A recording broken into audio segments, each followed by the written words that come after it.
త్వరగా వచ్చేస్తారా? ఇదేంటి సార్ ఇది? మాకు అర్థం కావట్లేదు. ఓకే. మొన్న ఒక వీడియో లీక్ అయింది కదా! అది ఎలా జరిగిందనుకుంటున్నారు సార్? యాక్చువల్లీ ఇది ఎస్ఎస్ఎంఈ ప్రెస్ మీట్ కాదు. అనగనగా ఆస్ట్రేలియాలో సినిమా ప్రెస్ మీట్.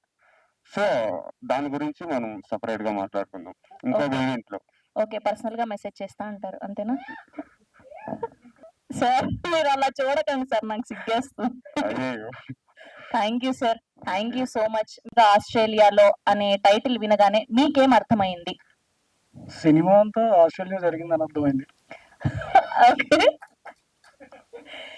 మీరు ఎప్పుడు యాంకర్స్ తో చాలా హార్ష్ గా మాట్లాడతారు కదా! ఎందుకు సార్ అట్లా? ఎందుకు యాంకర్స్ కి మీకి అసలు ఎందుకు పడదు? వాళ్ళంతా మెయిల్ యాంకర్స్. ఓహ్! మీదంతా మేల్ యాంకర్స్. సో ఫీమేల్ అంటేనే పడదు మీకు బేసిక్‌గా. మీతో సాఫ్ట్ గా మాట్లాడతాం. ఓకే. నాతో సాఫ్ట్ గా మాట్లాడతారంట. ఓకే. మా తెలుగు యాంకర్లు అంటే మీకు ఓకే. కాదు. అక్కడ యాంకర్లు అంటే ఇష్టం లేదు అంతేనా? మీరు గర్ల్ కదా. అబ్బా! Thank you sir. Thank you so much.